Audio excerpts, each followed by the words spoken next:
Je vais commencer par me présenter. Ah, voilà mon PowerPoint, c'est parfait, c'est bien quand ça marche quand même. Alors, moi je m'appelle Tristan Yvon, donc j'ai 22 ans, je viens de la région parisienne du côté de Versailles, donc on a fait un petit voyage pour venir, en ce qui me concerne en tout cas.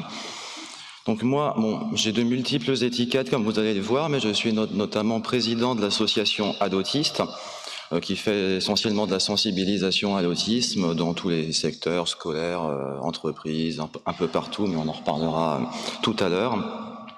En termes de profession, je suis technicien paysagiste de formation. J'anime des ateliers dans une école Montessori dans les Yvelines. Et je travaille dans différentes structures pour animer des ateliers, notamment des IME, des associations, etc. Je donne modestement quelques conférences dans le domaine de l'autisme. Et je suis très modestement porteur du syndrome d'Asperger, mais aussi grand frère de 2 adolescents, bon, qui ont 18 ans maintenant, ça commence à devenir des jeunes adultes, qui sont diagnostiqués à l'époque autistes canaires. Donc ce qu'on appelle aussi autiste sévère, autiste lourd, selon les adjectifs que vous préférez. Donc je suis membre d'une famille atypique où tout le spectre de l'autisme est représenté, de l'Asperger très fonctionnel que vous avez devant vous jusqu'à ma sœur qui est quand même autiste sévère avec déficience intellectuelle assez lourde, en passant par vraiment tous les profils, y compris les bizarres non diagnostiqués. Donc il y a vraiment de tout. Histoire de terminer les réglages par rapport à mes particularités sensorielles à moi, je voudrais préciser qu'à la fin, en ce qui me concerne, vous avez le droit de manifester votre satisfaction par le code social qui vous paraîtra le plus adapté. Donc avec moi, vous avez le droit d'applaudir, mais évitez les stéréotypies, parce que ça me... je suis pas à l'aise. Évitez aussi les miaulements et tout bruit bizarre, parce que ça paraîtra un petit peu étrange. Et si jamais vous êtes vraiment pas content, on a laissé mûrir quelques tomates jaunes, histoire qu'elles ne soient pas rouges, que vous pourrez retrouver sur un stand tenu par GA. Voilà, donc passons. Moi, je suis surtout là, donc à la fois pour faire un témoignage sur l'autisme dans sa globalité et son incidence telle qu'il a eu dans ma famille. Donc, je vais le faire un peu chronologiquement, parce que j'ai eu un frère et une sœur quand j'avais 5 ans, comme n'importe quel enfant qui a un petit frère et une petite sœur, très, très content.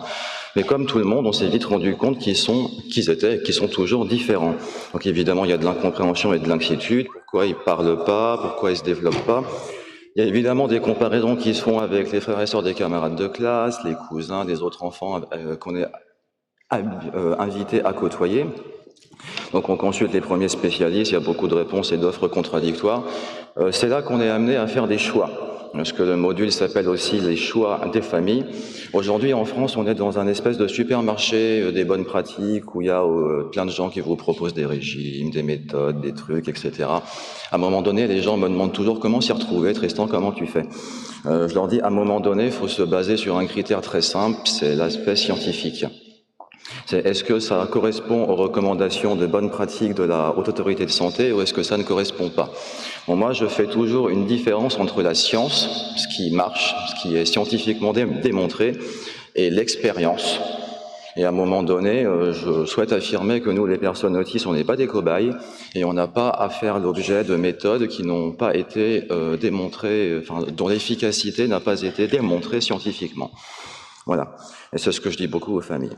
Donc là, l'impact de l'autisme, même avant le diagnostic, c'est immédiatement la disparition de la vie de famille, donc une préoccupation très importante pour les enfants qui sont les plus handicapés, une culpabilisation en particulier quand on fait des mauvais choix, et une vigilance constante, parce que mon frère et ma sœur, on ne peut pas les laisser seuls 5 minutes, même maintenant. Donc ils ont été diagnostiqués en 2005 parce qu'on a fini par faire les bons choix. On a commencé les accompagnements.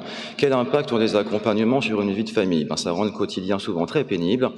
Dans le palmarès des difficultés, la maison devient très vite une entreprise. Faut savoir qu'un accompagnement, c'est une AVS, etc. Mais chez moi, on est 3. Donc vous multipliez tout par 3. Donc avec 3 salariés, autant vous dire que chez nous, il n'y a plus aucune intimité. La grasse mat le dimanche matin, le dimanche encore ils viennent pas. Mais durant les vacances, la grasse mat en pyjama à 9h, c'est terminé. Tout le monde debout, bas de combat, il faut que tout le monde soit prêt pour que les salariés arrivent. La décoration Teach, il faut aimer les pictos partout. À vrai dire, voilà, ça, c'est pas mon style. Le quotidien organisé uniquement autour de l'autisme, quasi aucun autre sujet de discussion. J'ai envie de dire comme n'importe quelle famille qui est très préoccupée quand vous avez un divorce ou un cancer dans votre famille, ça tourne beaucoup autour de ça parce qu'on est stressé, etc. Le problème, c'est qu'un cancer, c'est tout va bien, au bout de 5 ans, on est tranquille. L'autisme, au bout de 20 ans, on y est encore. La dégradation importante de la maison due aux bêtises sensorielles.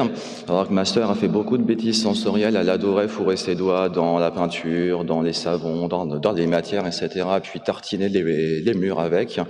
Donc bon, j'ai retrouvé plusieurs fois ma chambre transformée en grotte Chauvet avec tous mes tubes de peinture d'art plastique quand j'étais au collège, c'est bien sympa. Elle aimait beaucoup le bruit du verre brisé, donc on a perdu tous les verres, tous les bougeoirs, et moi qui aime beaucoup le feu, tous mes bougeoirs y sont passés. Au palmarès du plus beau bruit, on peut citer aussi la brique sur le pare-brise de la BMW. Mais ça, je ne sais pas ce qui a fait le plus beau bruit entre le pare-brise qui casse ou mon père qui s'en rend compte. Voilà. Et l'agrandissement de la maison, nous, on a carrément adapté notre lieu de vie totalement aux accompagnements, achat du matos, les formations, tout ça, c'est aussi très cher, je vais en parler après. Impossibilité de recevoir quiconque, hein, chez nous, c'est un champ de bataille. Et de troubles du comportement en public, on sort plus, clairement. Il y a plus de sorties cinéma parce qu'on a honte du regard des gens dès qu'il y a un problème. Et gros préjudice financier. J'ai presque un peu honte de vous parler de ça, en fait. Hein, parce que là, je suis en train de me plaindre des conséquences qui découlent d'un accompagnement de luxe. Mais combien de familles n'ont pas les moyens de se payer ça? Donc bon. Diagnostic à mon tour. Alors quand tous les enfants sont atypiques, les plus fonctionnels deviennent souvent invisibles. Donc moi je suis, on va dire, le plus typique des trois, entre guillemets. Donc j'ai été diagnostiqué à 9 ans, ce qui est quand même tard, avec un accompagnement tardif, et plus c'est tard, plus c'est dur. Donc mon parcours difficile que je résumerai pas ici, qu'on n'a pas le temps. L'incompréhension de mes propres difficultés. Moi, j'ai été dans un déni total, et Steph m'a connu à cette époque-là, et tu te souviens d'à quel point ça a été difficile. Oui, il m'a fallu presque 1 an pour encaisser mon propre diagnostic, que j'étais dans une opposition totale à être assimilé au handicap de mon frère et de ma sœur, qui eux ont un handicap quand même lourd, et moi je suis plus dans une situation de différence. Voilà, on a le même diagnostic, au final, on est tous les trois autistes, mais on a finalement un handicap qui n'a rien en commun. Bon, l'incompréhension des proches dans la famille, l'autisme, bon, voilà, à un moment donné, voilà, c'est un problème d'éducation, non, ah bon, bref, d'accord. Moi, ça m'a quand même aidé parce que ça m'a permis de sortir de l'autisme régulièrement quand j'allais chez mes grands-parents qui étaient agriculteurs et qui n'y connaissaient rien. Moi, c'était mon espèce de répit. Le fameux répit dont toutes les familles rêvent. Moi, en tant que grand frère, j'y ai eu droit, mais mes parents, non. Alors, à cette époque-là, Steph s'en souvient, moi, j'avais qu'une seule envie, c'était de me barrer sur une autre planète où il n'y aurait pas d'autisme. Qu'est-ce qui a fait qu'à un moment donné, j'ai monté une asso et que je suis devenu militant à mon tour? Bon, ça a été plus à l'adolescence où j'ai pris conscience un peu de la situation familiale. Bon, 100% d'autisme dans la fratrie, pas mal de cousins, d'oncles, etc. Un petit peu bizarre. Bon, de la situation de la France, que je vais pas résumer ici, mais globalement, c'est pas terrible. Moi, ma réflexion à moi, ça a été qu'est-ce que je peux apporter? D'abord une expérience, mais bon, une expérience d'aspi parmi tant d'autres, bon, d'accord. Mais surtout mon regard panoramique sur l'autisme, parce que malheureusement, et j'aurais préféré ne pas avoir ça comme expérience, j'ai ce regard panoramique sur ce que ça peut être l'autisme, et pas que les Asperger. Hein. Moi, j'ai aussi le regard de l'aidant, etc. Donc on a monté Adotiste en 2014 pour au départ sensibiliser les adolescents à l'autisme dans les collèges et les lycées. C'est devenu Adotiste, même son mais autre orthographe en 2019 parce qu'on a élargi le public. Donc en première conclusion, maintenant il y a la grande question de l'avenir. C'est les jumeaux ont eu un accompagnement haut de gamme, grand luxe, dont je pense toutes les familles rêvent en France. Ils ont fait des progrès exemplaires, mais de manière réaliste, on est très loin de l'autonomie. Bon, mes parents ont 55 ans, etc. Qui va s'en occuper dans 20 ans? Bon, je crois que c'est par ici. Bon, il se trouve qu'Erwan et Maïwan ont un grand frère sur lequel ils pourront compter, ce qui déjà n'est pas le cas de toutes les familles. J'ai pas mal d'amis dont l'enfant est enfant unique, et c'est quand même une responsabilité à long terme qui est quand même assez pesante. Donc il ne faut pas l'oublier, ça. Et en conclusion, je souhaite aussi rebondir sur autre chose, c'est que ma famille quand même a un aspect génétique très fort. La question que moi je me pose, c'est est-ce que mes enfants vivront le même calvaire que nous? Donc ça fait plusieurs générations que, bon, il y a des progrès en France, hein, mais globalement il y en a quand même d'énormes difficultés. Étant donné que chez nous, il y a quand même un aspect génétique, si j'ai des enfants un jour, actuellement, il y a quand même une grande chance qu'ils ne soient pas neurotypiques, est-ce que j'aurais à revivre ce même calvaire avec mes propres enfants de la génération d'après?